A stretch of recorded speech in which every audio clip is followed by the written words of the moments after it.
Good day, everyone. I was born and raised in Detroit. Growing up there, I saw people like me running things. This is a courtroom, not a circus, so we're gonna calm down. I'm sorry. What I found there was a passion that I didn't know existed. This is the bottom line. I'm excited to free fall into the limitless possibilities with we the people. So many are fearful of the law. They think it's something that works against them. I think you need to begin to accept responsibility for your mistakes. We are the people. Tamara JAMISON claims a date in the defendant's hot tub led to a skin infection that sent her to urgent care. All rise. Marshal Mathis says the plaintiff could have picked up the infection at the gym, so her medical bills are on her.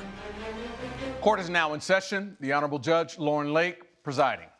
You may be seated. Hello, Your Honor. Hello, thank you, Sean. Good day, everyone. Hey, Your Honor. This is a case of JAMISON versus Matthews. Ms. JAMISON, you are suing Mr. Matthews for $2,450 for negligence. You say that the defendant's hot tub caused a skin infection that led to medical costs. And the defendant, you say that your hot tub is well maintained.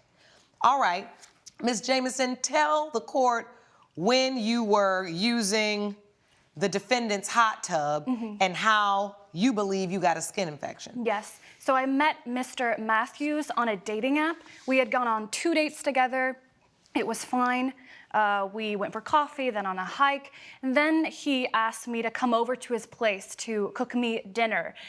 He said he had a hot tub and that I should go in. I told him I'll bring a bathing suit, but I'm not sure if I'll really go inside the hot tub. When we're there, we had a nice night. We had steaks, we had wine.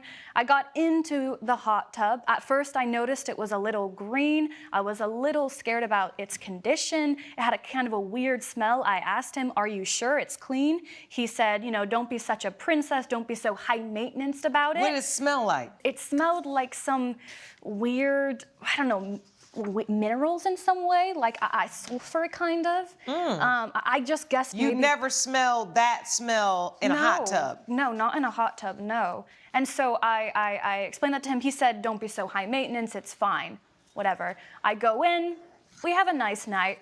I go home, I wake up the next morning, I have itchiness all over me, a burning feeling. I try to take a shower to get rid of it. Doesn't work. The next morning, I wake up, I have red little bumps all over my body. You can see from the pictures all over my body. Let me see those pictures, even though I don't really want to look, but. Yeah. So, Your Honor, I have red all over me, these red bumps. Really, really, oof. It was horrible. It was horrendous. That is awful. So I go immediately to an urgent care. They prescribe me with antibiotics. I have what's called hot tub funiculitis, which is a infection of hair follicles. I'm prescribed both oral and topical antibiotics, and I also have to put an antifungal cream. Oh my gosh, itching, burning all over me, all over myself. It was horrible.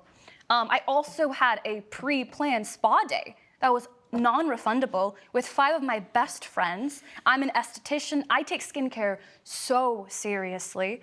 I couldn't refund that, so I got $320 that cost me. I couldn't go to that because I wasn't allowed. The doctor said I can't. No, you can't. No, nobody wants you in the hot not tub. A jacuzzi or a, no, exactly. And I mean, I'm an esthetician. You can imagine this topical I had to put on 7 to 10 days. Antibiotics, I can't go to work like that. And so how do you respond to this, Mr. Matthews? I mean, why weren't you paying attention to the hot tub, or you feel like there was nothing wrong with your hot tub? Your Honor, I know that there's nothing wrong with the hot tub. How do you know that? Well, Your Honor, I go in there every single day. That is my end-of-day routine. I'm a landscaping contractor, so I work a lot with dirt. I lift a lot of heavy things. I hike around the job sites, and this is the only way I can unwind. And that morning, I put in the chlorine. I ran the filter. I made sure everything was good. The green that you see on the water, Your Honor, I have these green string lights in my yard. I can show you right here, if the babe would be so kind. And I told her that's exactly what it was. I also said that she didn't have to go in. So this is the hot tub. Correct, yes. And is this the hot tub when? Like after you've cleaned it? This or is the hot before tub that night, Your Honor. That night? Yes. So before you got in it, you took a picture of it. Correct. Is this what you remember it looking like, Ms. Jamison? Yeah, it had this green light to it. As I said, there was also a weird smell. I don't know if the green light would immediately throw me off, only because maybe there were green lights. Like, you know how they get the stuff that can change colors now? But the smell. The smell. All I can say is I wasn't at the gym that week. He said I might have gotten it from a dirty towel at the gym. I was too busy. I wasn't at the gym at all that week. The only difference that week, that day, was his hot tub. And it's called hot tub folliculitis. Coming up, I sent him text afterwards saying that, I'm sorry, you're gonna have to pay for my medical bills. He laughed at me. He used laughing emoji. Super rude. Well, Honor, can't you understand the absurdity of the situation? I clean this every single day. and later, Due to his negligence, I had to go ahead and personally hire some help, which cost $600 for an easy move that we could have done ourselves. if you'll be in the Los Angeles area and want to bring your case to court, call 1-888-552-6878. You're watching Emmy-nominated We the People with Judge Lauren Lake. We're back with the case of Tamara Jamison, who blames Marshall Matthews for negligence. I'm really trying to look at this from plaintiff's perspective as well as defendant's perspective, but this court also has to base it upon what has been proven. Now, it does show that you have someone that takes care of your hot tub. Correct. Do you have, I mean, you're very matter of fact about, well, wasn't my hot tub, it's called hot tub folliculitis, but wasn't me. Do you have any sense of, I'm really sorry that happened. I will look into it. I will have my hot tub company check and see if there's any. Did you do any due diligence after this happened to her to show a level of care and concern? Well, Your Honor, again, I maintenance my tub regularly, and I genuinely have no ill will towards her. I hope that she is well. I hope that she's feeling better. I did not intend for anything to happen, which is why I'm frankly a little frustrated, because I don't know why I'm here. I don't understand why I need to pay over $2,000 for something that she did of her own volition. Well, see, this is where you're going wrong. I texted and him. I'm gonna try to stop you right now, because you're saying she did something of her own volition, meaning you're saying she assumed the risk and got in the hot tub. Is that it? I reassured her that there I is said, no risk. are you sure it's clean? He reassured me. Because I cleaned it that morning. I sent him text afterwards saying that, I'm sorry, you're gonna have to pay for my medical bills. He laughed at me. He used laughing emoji. Super rude. Well, Honor, can't you understand the absurdity of the situation? I clean this every single day. I have it serviced monthly. I don't believe you clean it every day. Well, Your Honor, I will also say folliculitis can take up to 5 days to present itself. I know she said that she didn't go to the gym that week, but say she went on Sunday night, she used a towel, she went in the sauna, she used the shower. Again, it could be anything. Do you use the hot tub at your gym all the time? No. When's That's the not what last she time said. you went to the gym? The last time was a week ago. 7 days. Hot tub folliculitis, it takes up to 5 days. So I don't haven't believe this. been, I haven't been exposed. I just don't believe this. Something was going on in that hot tub. So, Mr. Matthews, I want to ask you one last question. Once Ms. Jamison informed you that she was broken out from head to toe, did you go in at that time, specifically after hearing of what happened to her, and check the pH balance and do any type of testing or call your professional who services your hot tub to ask further questions about what may have been happening inside of it? Well, Your Honor, I knew that my serviceman was going to come later that day, so I didn't really need to call anybody. So I knew that if there was anything amiss, it would show up in the report. As you can see, everything's clear. All the numbers are right there. So did he actually, I'm not saying for him to come and do his normal cleaning. Did you inform him that someone had been in your hot tub, had been confirmed to have hot tub folliculitis, and she was in your hot tub the day before? I made mention of it, yes. You did? Yes. And what was that response? And do you have that in writing where they would have notated, right, on their cleaning, the report, because that's what they do. They notate what they did. They would add there that they also checked for A, B, C, D, that owner asked for these checks because of do you have any evidence to show that? Well, Your Honor, again, if there was anything amiss that would have led to her unfortunate outbreak, it would be in the report. If everything is accounted for, that would prevent the... That's not a report. That's what your monthly maintenance is. We're asking you that after you realized that someone you were on a date with, that you invited there, what did you do after that? That shows that you were a reasonable hot tub owner, right? A person acting reasonably under the circumstance. Because at the end of the day, she's saying you were negligent in the way that you maintained that pool, which caused some level of bacteria or something to be there. And all I'm hearing is you reiterate to me is that, Your Honor, well, the guy came and cleaned my pool and it was fine. No, they may not have checked for the things that you needed them to check for. He texted back to me, "Sorry, princess, I will not be paying for something you can't even prove is my fault, LOL." So that's the amount of care that I think. Yeah, you're in jerk mode. You know, and when jerks come before me, they gotta pay. Especially jerks with no evidence of what they've done and what they didn't do. I don't like that. You are not showing the care. She was an invitee in your home. You asked her to come there. You also invited her into the hot tub. You owed her a duty of care, a very real duty of care, and you have to act like a reasonable person would in that circumstance, and even after, when you know she has somehow been harmed. You have not shown that today. Is it reasonable? And for that reason, I am going to award the plaintiff her medical cost of $2,450. Judgment for the plaintiff. Court is adjourned. All rise. Judge Lake has ruled in favor of the plaintiff. The defendant is ordered to pay $2,450. I'm glad that justice was served today. I've incurred a lot of emotional humiliation and stress from this. It's not my fault you have thin skin.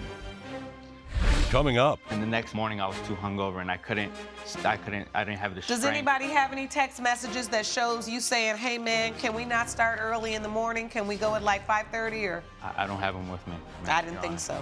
you're watching Emmy-nominated We the People with Judge Lauren Lake.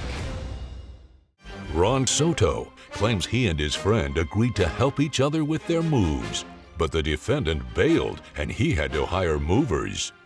Charlie Smith says he was hungover after partying with the plaintiff the night before. Good day, everyone. This is the case of Soto versus Smith. Mr. Soto, you are suing Mr. Smith for $600 for breach of contract. You say the defendant reneged on your agreement to help you move, forcing you to hire movers. Is that correct? Correct, Your Honor. And Mr. Smith, you say it was a casual favor, not a contract. Correct, Your Honor. All right, what happened? Who was moving and who agreed to what? Your Honor, if I may speak. Please.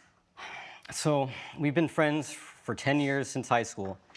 Recently, we found out that we were both going to be moving at around the same time in a month time frame apart. He ahead of me at April 1st, and then me on May 1st.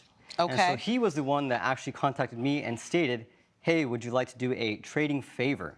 Basically, I would go ahead and help him out first with his move, and then he would go ahead and help me out with my own move. I was there for his part. I helped him out. He was even an hour late and everything like that. He was asleep. Things were not even packed up. When it came to my turn, he didn't show up for about 2 hours. The first 30 minutes, texting him, maybe he's showering, maybe he's doing whatever the hell he's doing. After 9 to 9:30, I was frantically calling him. No answer, no nothing. And then at around 10, I finally get a text that says, "Hey dude, not feeling good. Sorry, I'm not gonna be able to help you out. I hope it goes good." And so due to his negligence, I had to go ahead and personally hire some help, which cost $600 for an easy move that we could have done ourselves.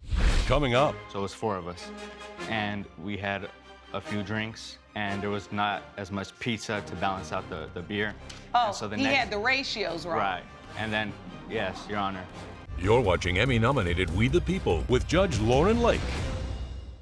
We're back with a dispute between Ron Soto and Charlie Smith over a moving agreement. All right, so you say he reached out to you and said you want to trade favors. Correct, Your Did he Honor. reach out to you by text, by phone? Yes, text, and I have the evidence right here. I'd like to see that, please. There you go. Thank you.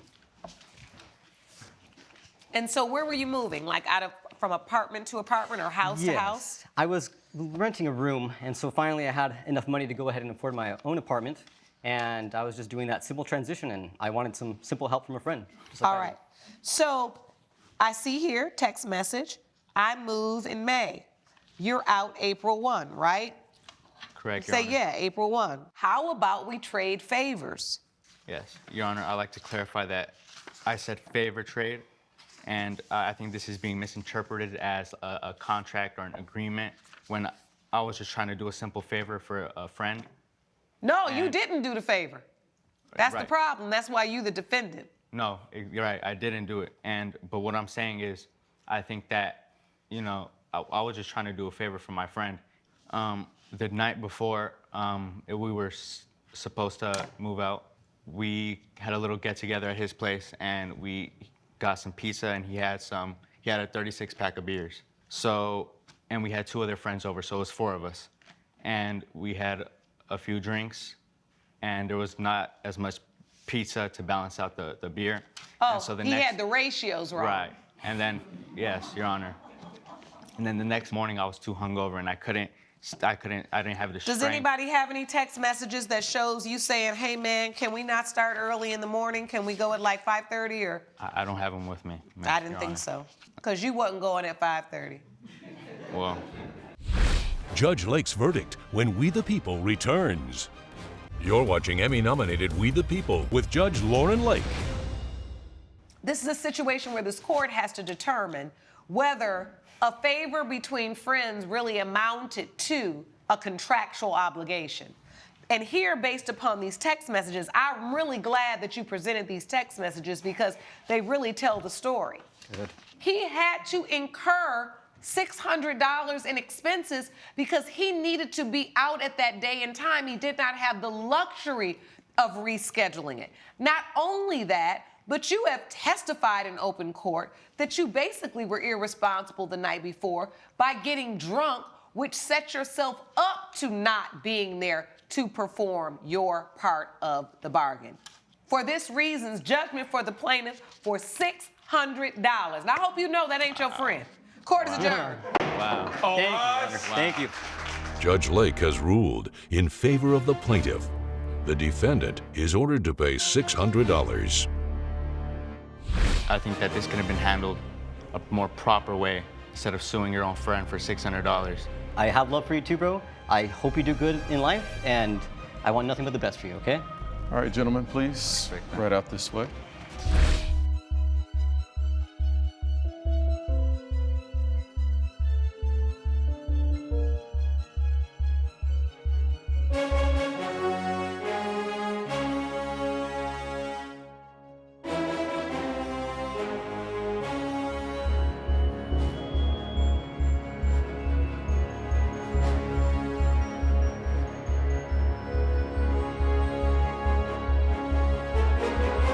This has been a production of Allen Media Group.